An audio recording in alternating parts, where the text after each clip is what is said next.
Good morning, everyone. I think we have already started. It's live. My name is Henry Green.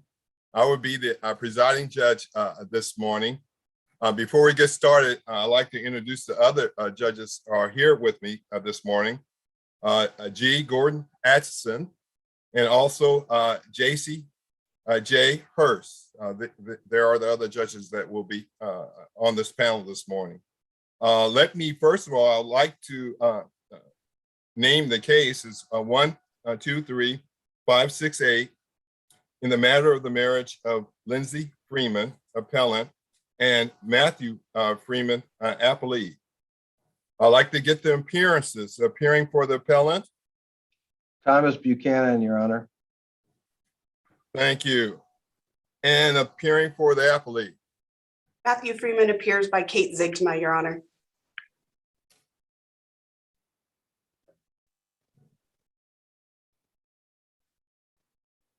Okay. The appellant, this case has been set for 15 minutes. Would you like a rebuttal? Please. How many minutes? 5.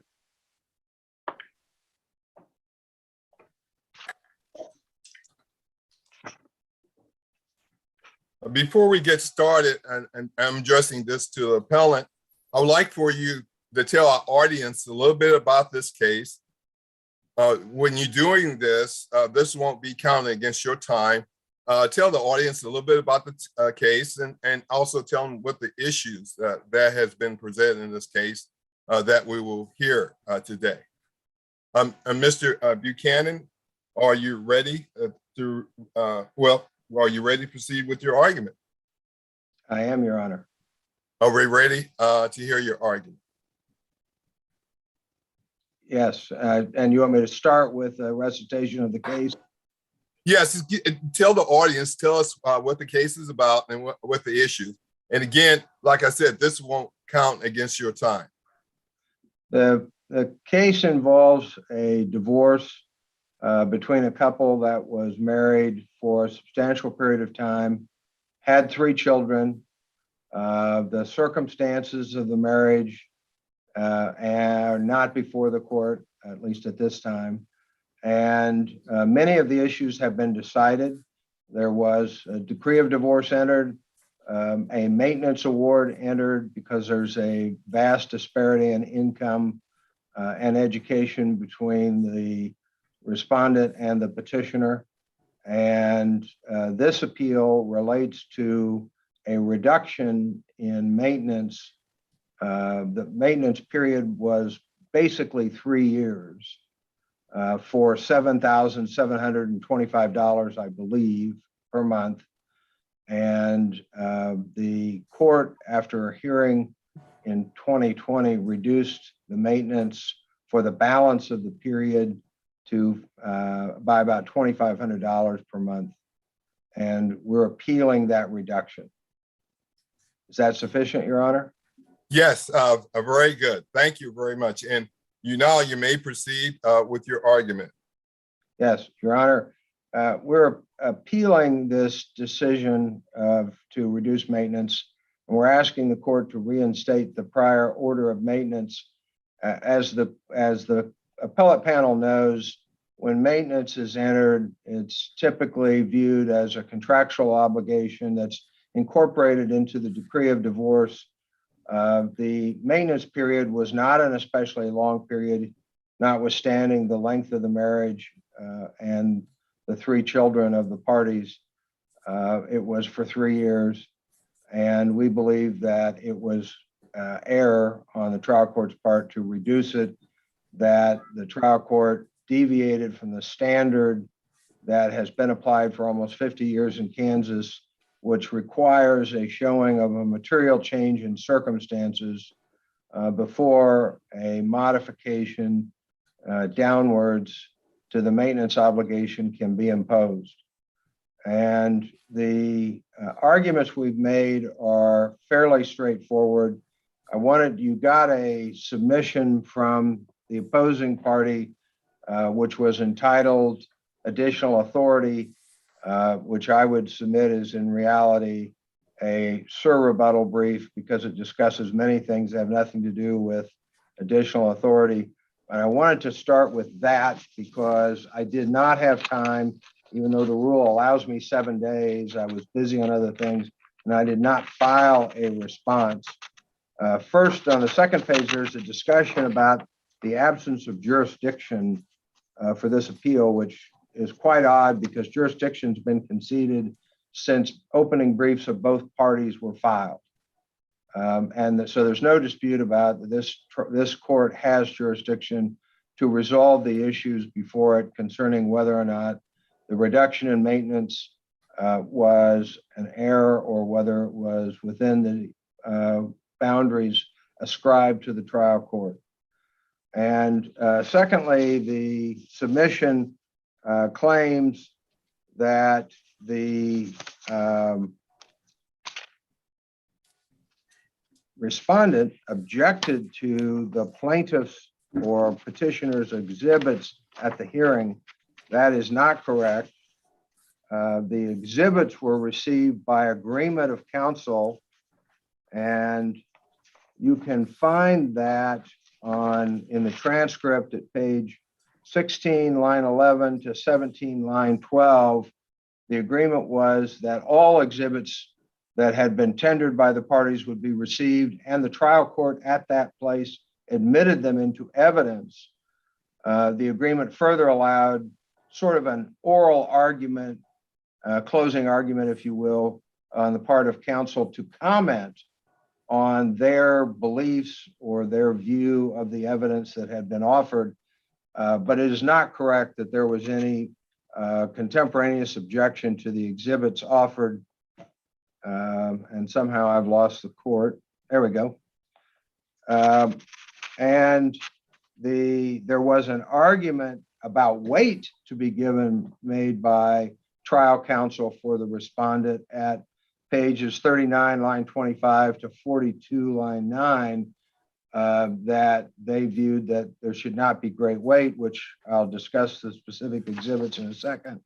But there was not ever an objection. The only objection to the lack of evidence was made by my partner, who, when the statement was made by opposing counsel that the respondent was going to have projected to have $100,000 reduction in income for the year 2020, that there was no such evidence in the record. And in the time since, the respondent has not indicated where such evidence appears. It was just a statement of counsel, which should have been given no weight since no evidence existed. But I'll refer the court to the evidence that did exist, and that is Respondent's Exhibit 110A, which was assembled by Respondent's Counsel, and it purports to be a 2-year comparison of tax history and income history. And if you look at the last 2 lines on the 3rd page, which is found in the record at 118, it shows that for 2019 and the projected income for 2020 are virtually identical. It's $292,785 shown for 2019. It's $292,339 projected for 2020. There was no proper projections that were supported by accounting or other testimony that would support the determination of the trial court that the oral assertion of counsel for respondent was conclusive and should be given weight in ordering a reduction. And to the contrary, what came out during this process is the petitioner learned, and her counsel for the first time, that when the decree was entered into, there was $200,000 in undisclosed income by the respondent in the year 2018. Now, the court, in her journal entry in the trial court, averaged the income for the 2 years and came up with a number of $381,000 delta. That is the difference in earnings between what the respondent receives and what the petitioner earns. If you add in the $200,000, it's actually $100,000 greater than that. But regardless, even at the $381,000, you're seeing a vast disparity in disposable income between the respondent and the petitioner. And we do not believe it would have justified a reduction in the maintenance.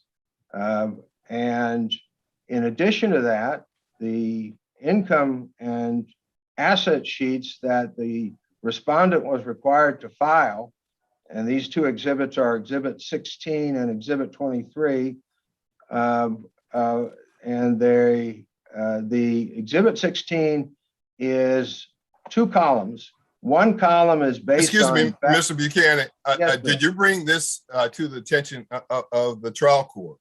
Yeah, When yes. you talk disparity? Yes, It's in the record. it is, Your Honor. It's in the record. And in fact, I can tell you, I can help you there. I know you're concerned about whether or not the issue is raised and therefore is properly before the court. If you go to the journal entry that the trial court entered, let me see if I can find the right paragraph quickly.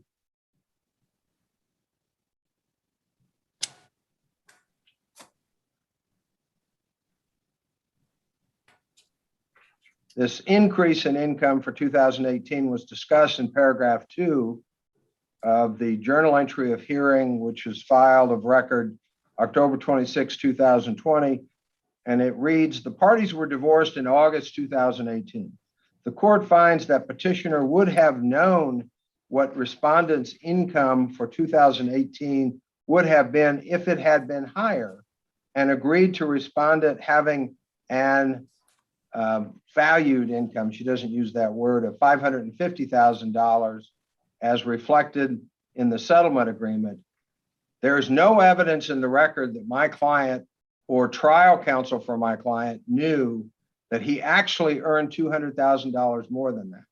It was undisclosed until these proceedings that he'd earned that. And of course, he had a financial incentive not to show that, because it would have been used by the trial judge in making the original award of maintenance and by counsel in negotiating the original award of maintenance.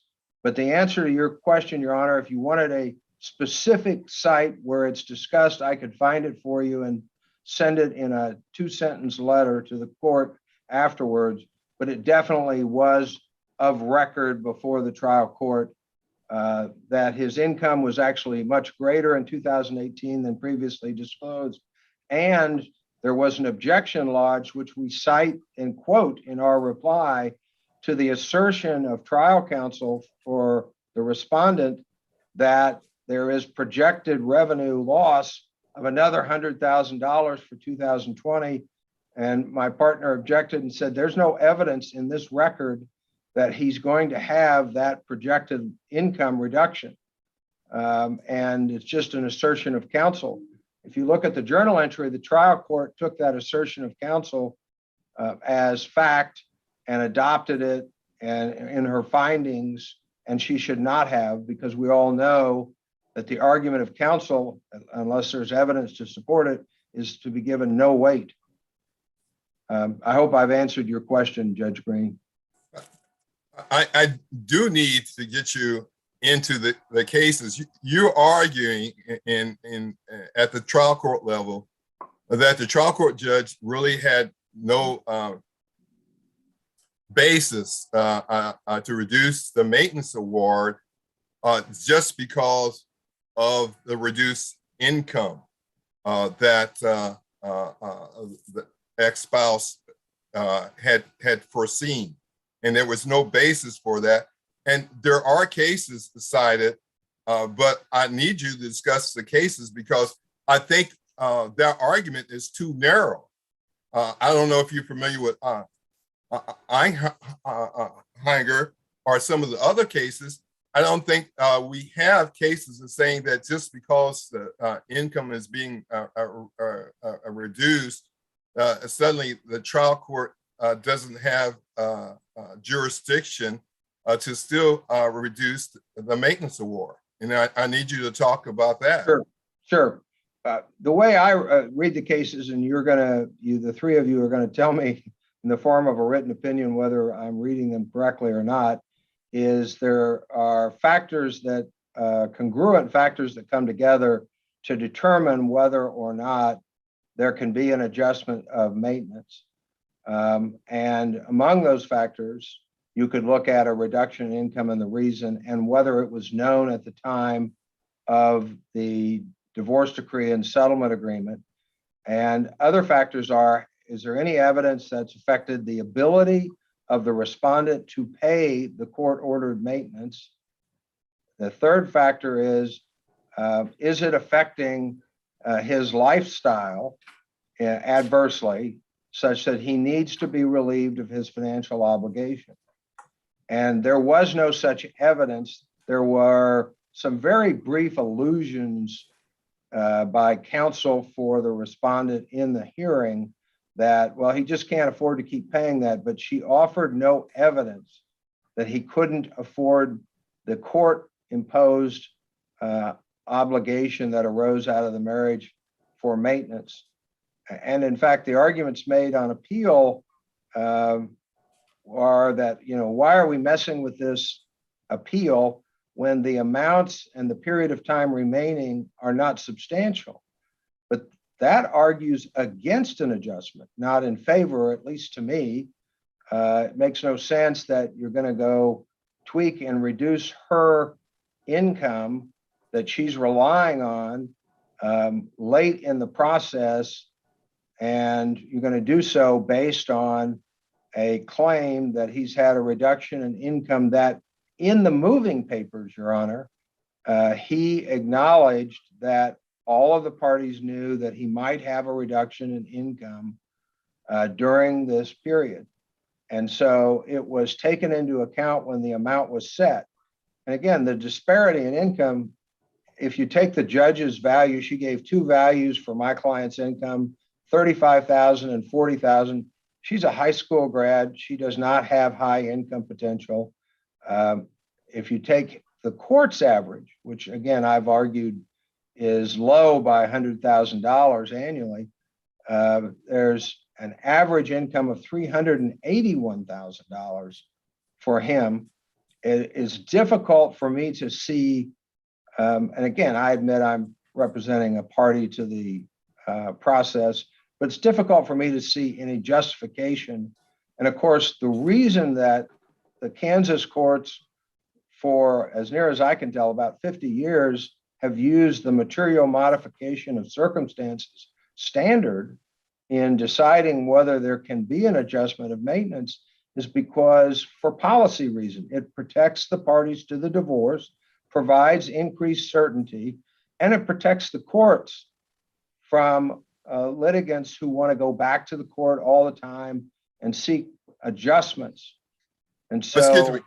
yes. Let me ask you this. I mentioned Eininger. Eininger allow a reduction. The Eininger court reduced temporary maintenance obligations solely based on the decreased income.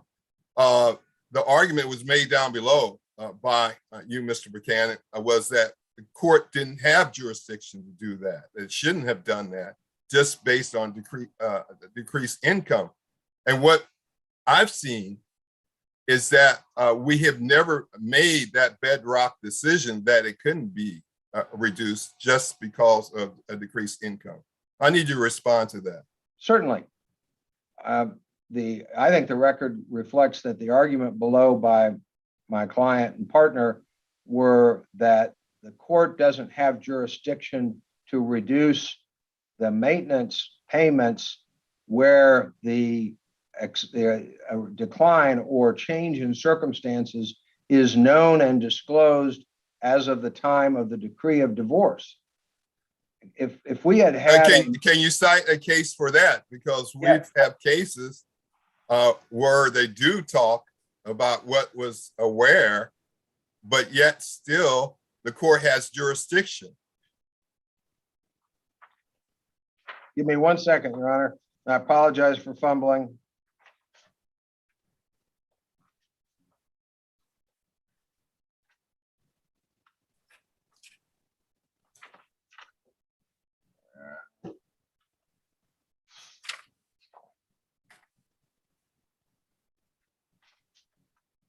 I have to go back to the original brief. Well, I want you to lose more time. You can get back with your rebuttal. That's perfect solution. I'll look for the citation while my opponent is arguing, and then come back to rebuttal. I'm gonna give you a minute to wrap up because I let you go over your time explaining this. And take a minute to wrap up, and then you still will keep your rebuttal time of 5 minutes. Sure, Your Honor. We believe that the trial court erred by accepting a statement of counsel of a projected future loss of revenue as a basis for the reduction when their own exhibit showed no reduction in income. That's Exhibit 110 that I cited to the court previously. And so what I said in the reply is there is no such evidentiary basis. And secondly, the record showed that the respondent had, in the same 1 year period, had a $1 million material increase in his net worth. So if you're going to look at the equities, which the trial court said she was, there's no basis. Again, I know that sounds harsh, but I believe that perhaps it's more appropriate to call it error. It was error to reduce the maintenance award for the balance of the period under this evidence that was before the trial court. Thank you. Appellee, are we ready to hear your argument?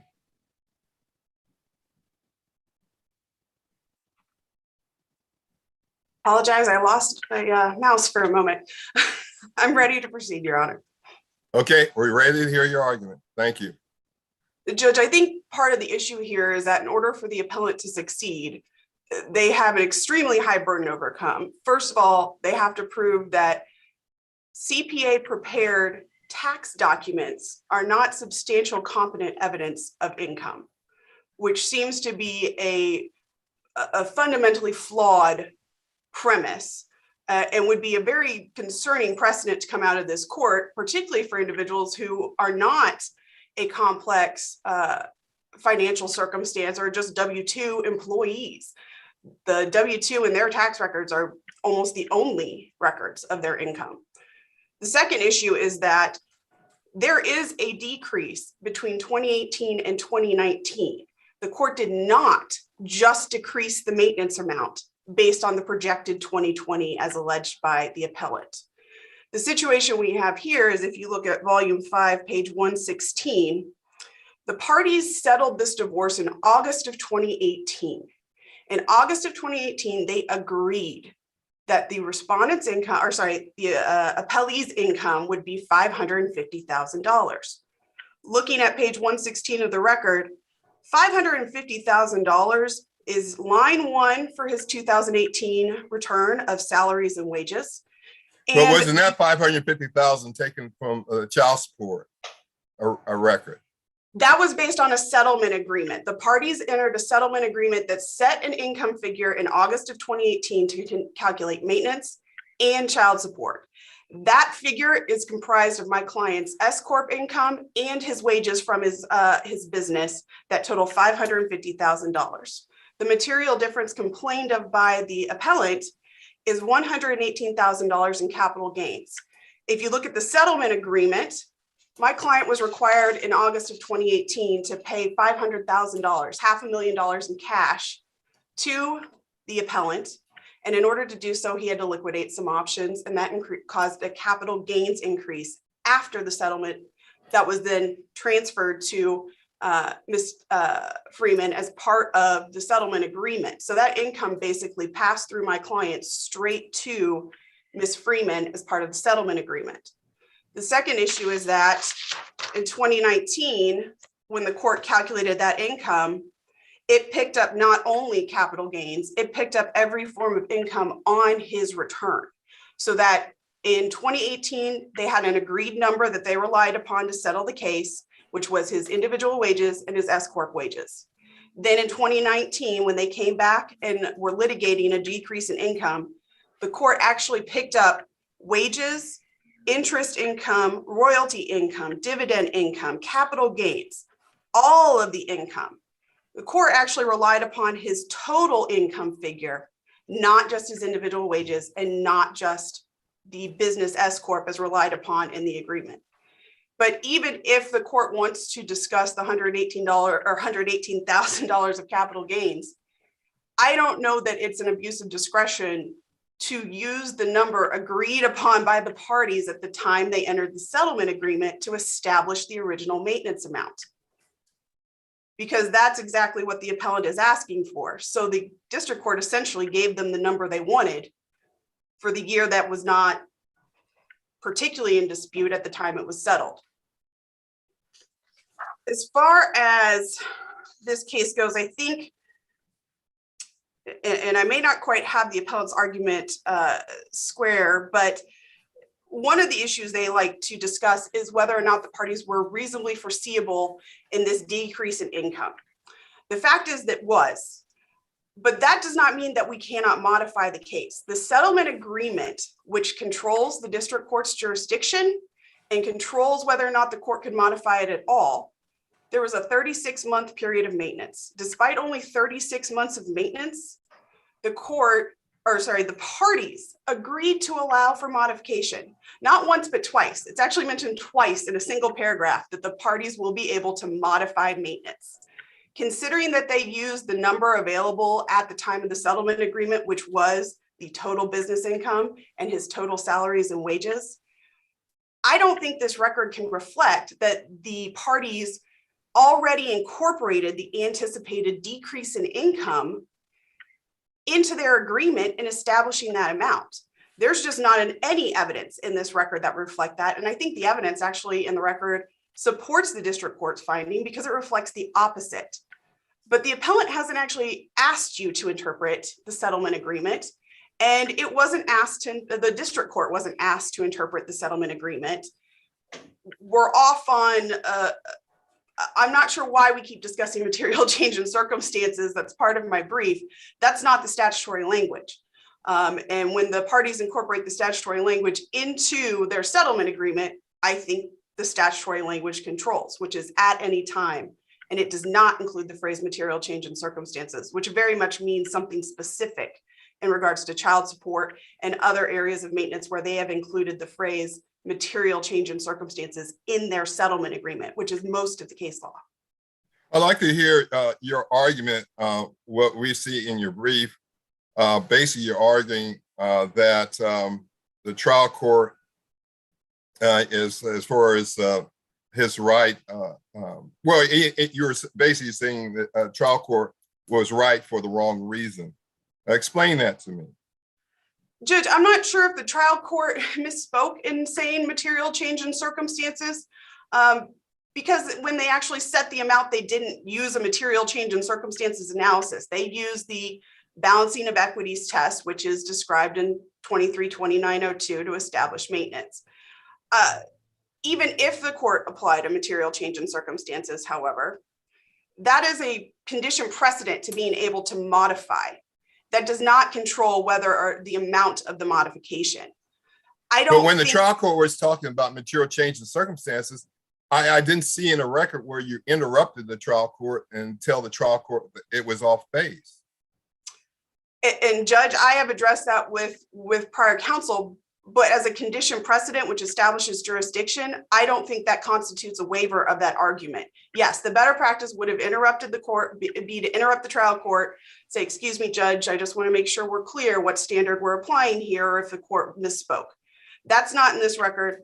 I don't know what exactly happened there, but I don't know that it's an error that causes this court to reverse the ruling of the district court, because material change in circumstances is a higher threshold than just a change in circumstances, or even at any time, which is the statutory language. But you understand we have certain rules, because if you didn't give the trial court a chance to deal with what the argument you're making before us, did you? Is the court making an analysis to an invited error type argument here? Well, it could invite error clearly, but also it's another thing. Basically, you sandbag the trial court. You argue one basis at the trial court level, but then when you get to appeal, you're arguing an entirely different difference, and that's sandbagging the trial court. It's not being fair to the trial court. Judge, I certainly understand the importance of offering the district court an opportunity to respond or correct their record. I think that my hesitancy there is that they had it wrong. Are we going to go forward on the wrong standard of law? And we're just going to keep plowing forward on the wrong standard of law, which this court considers a legal question de novo. So in my brief, I offered an alternative argument. If the court's going to apply material change in circumstances, I think that the difference between my client's income is substantial. His business income went from $449,000 in 2018 to $140,000 in 2018. That's almost a 50% decrease. Counsel, I'm sorry to interrupt. Can you clarify for me, just so I completely understand, do you think the district court applied the material change in circumstance standard, or do you think that the district court misspoke when they said material change in circumstance? I don't know that that is abundantly clear from the record before this court. However, outside of the record, I suspect the district court misspoke, but I can't, that doesn't really get this court anywhere, my experience with that judge or my suspicion. So I'm not sure how the court can handle that, but material change in circumstances doesn't govern the amount ordered. It's the condition precedent, not to be able to modify the order itself. The way the modification statute is written, it's at any time. Other cases that deal with material change in circumstances, or even other statutes that deal with material change in circumstances, like the child support statute, say upon a material change in circumstances, or every 3 years. That child support statute, material change in circumstance, is their ability to avoid the 3-year waiting period before a child support modification, which is consistent with the statutory language and consistent with all of the case law regarding child support modification.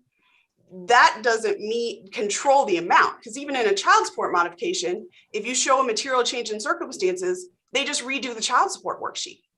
That doesn't control the number that pops out at the end of the calculations for the payor to pay the payee. That just controls whether or not the court is going to modify the number at all.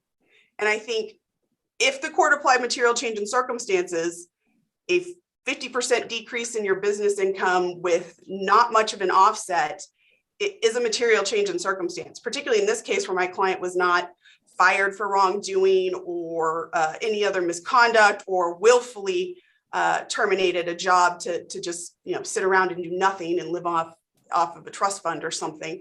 I don't think that this circumstance, it can meet the material change in circumstance, but it doesn't have to meet the material change in circumstance. So regardless of whether the judge misspoke or actually found we met the higher burden of material change in circumstance, that still gets us to the second part of this analysis, which is, what is the number? What is the obligation? And to do that, you have to consider income, ability to pay, need for maintenance. And the court did do that. The court said she balanced the equities. She considered the needs of both parties, the discretionary income of both parties, and she applied the same income differential to the difference between the incomes that she averaged between the good year and the bad year. She didn't even take 2020, which is complained of by the appellant, into account in setting the number. I'm sorry, did that answer the court's question? Yes. There are a couple other issues with some of the exhibits relied upon by the appellant. The practice of family court is frequently, they admit all these exhibits and then the parties argue. No one is particularly interested in having their client testify or taking the time to testify if they can reach an agreement to avoid that.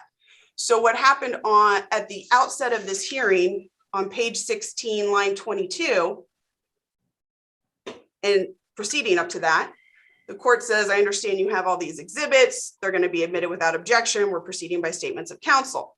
And in confirming with both counsel, appellee's counsel said, I disagree with some of them, but I don't have an objection as far as the admission of them. And the ones that she ended up disagreeing are not the duplicative copies of my client's tax returns, which are also included, but it's the demonstrative exhibits. It's the ones that were complained of in argument at the hearing, which are petitioners 3 and petitioners 23. Those were Excel spreadsheets that had data that is, it baffles any kind of accounting basis standard. They are picking numbers that don't align. They're using different methods of accounting to try to use the highest number wherever possible. Petitioners 3 does not even acknowledge the 2019 amended return, which my client had to amend his tax return, and it decreased his income. There was an error by the CPA. All of that is in the record. Petitioner had the amended tax return. It's petitioners 10, but they still included the higher number of income to try to inflate the basis and succeed in their arguments to defend against the motion to modify. As far as petitioners 23, that appears to be some sort of almost balance sheet type analysis, but they want to attribute an increase in net worth to my client paid his mortgage payments for 3 years. A portion of that increase in net worth is simply he made his house payment and picked up equity in his house because the amount of debt on the house went down over the 3-year period.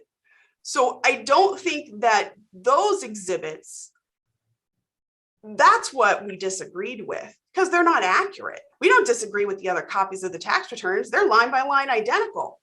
And they had the amended return, but it's their calculations and their attempts to create demonstrative exhibits that don't have a basis in accounting, are picking numbers that don't go together, and are trying to inflate my client's income. That's what we disagree with.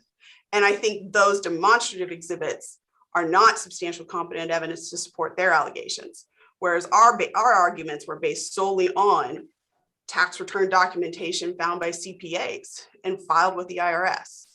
So I think that is the issue at hand, is not the court did not consider all the circumstances. She did, and she based it off tax records. She based it off things that were verifiable and not created by counsel in furtherance of an argument, like petitioners 3 and petitioners 23. She based it off the tax records. She based it off the district court agreement at the time of the divorce as to what his income for 2018 would be. So I think considering those circumstances, he could trying to rebut all the arguments, but also sort of walk through how my mind sees the statute working at the same time. In theory, the process should be at any time means at any time.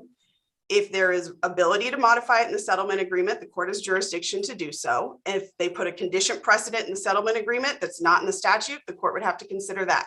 Then once the court says, okay, we've met our condition precedent to a modification, then we go back to calculate a number, and that's going to be based on the 2902 standard, because there's no reason to use a different standard to modify maintenance if we're establishing maintenance from the jump, or approving a settlement agreement, or even court-ordered maintenance, and then use a different standard to reconsider that same number because something changed between the parties, that the court would still have to balance the equities, would still have to make sure that the amount is fair, just, and equitable. I think the court walked through those steps, and that there's evidence she walked through those steps. The only hiccup here is in that very first portion of a condition precedent to modify the amount at all. The court either misspoke or held the appellee to a higher burden, which she found we met.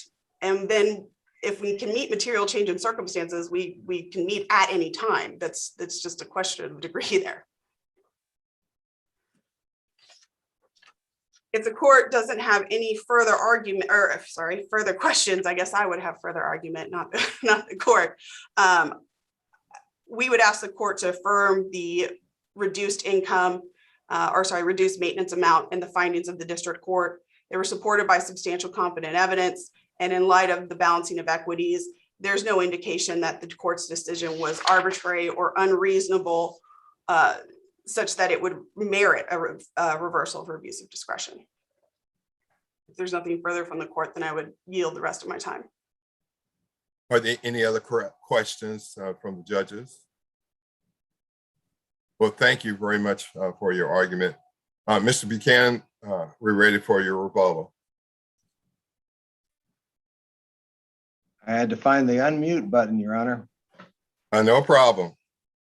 All right, I come with answers, I hope. Let me first respond to the question posed by Judge Hurst about what the district court was doing. On page 5 of our reply brief, we quote verbatim what the district court said she was doing. She said, what's at issue is whether or not the court should modify maintenance downward based on a material change in circumstances.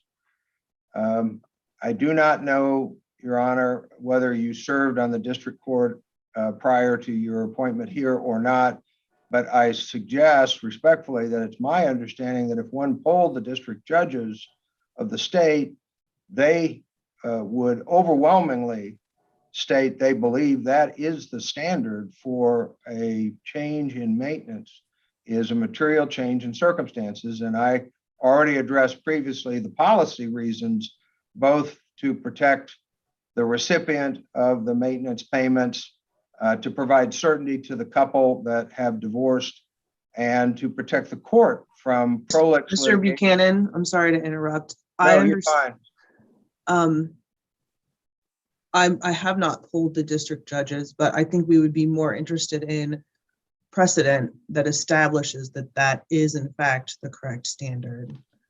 The case is annotated under the statute and its predecessor, which is KSA 1610B2, which was the predecessor statute. It was the standard that's been applied for decades. Now, and go ahead. I'm sorry, I didn't mean to not answer your question. No.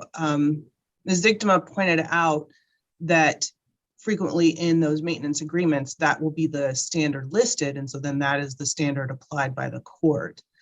And so I would be interested in a case where the court is not applying the standard put forth within the actual maintenance agreement, that they have said the statute, in fact, says that. Well, I'm not going to be able to give you that answer today. I'll be able to answer it if the court would permit, with a short submission of no more than 2 lines, if there is such a case. I have an answer for Judge Green. I promised you I'd spend my time looking for.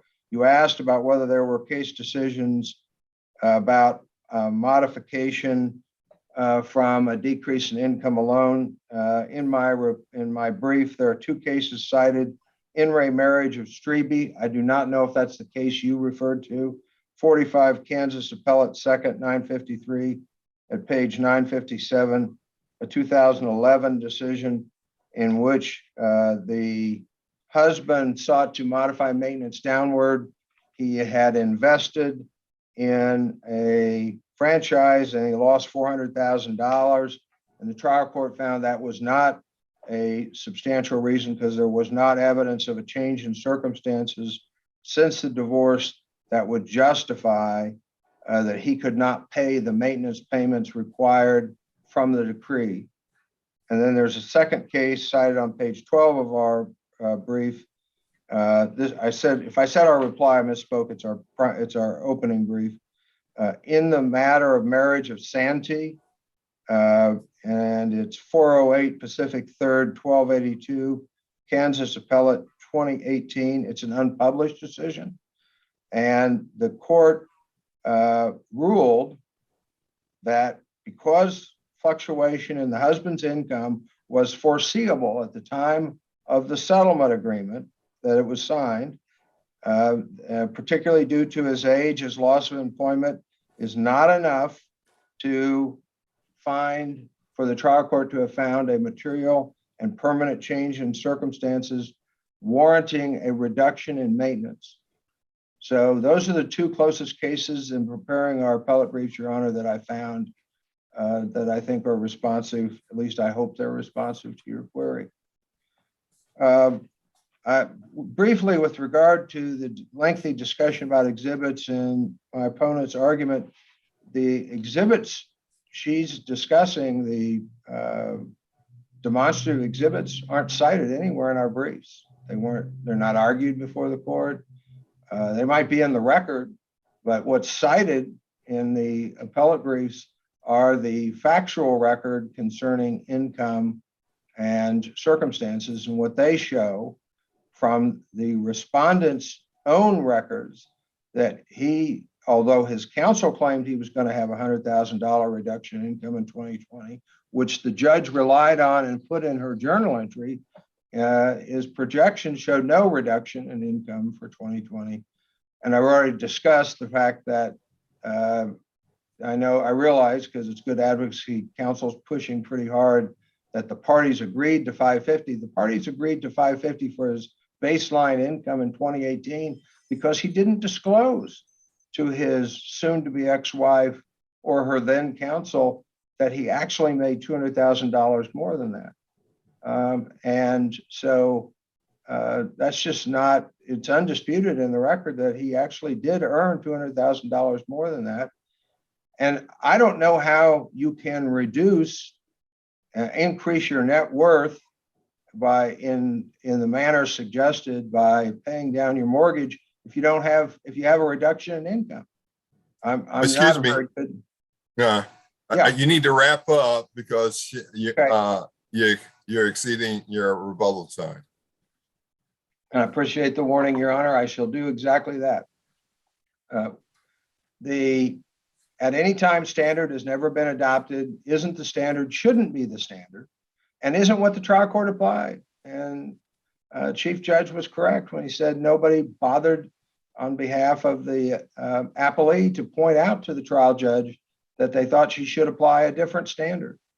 The standard that was applied was wrongly applied because it relied on assertions of counsel rather than evidence. And we are asking this court to reinstate the maintenance award that was originally made. And I thank you for your patience with me in shuffling papers this morning. We appreciate both your arguments, and we will take this case under advisement, and as soon as we can, we will get a written decision to you.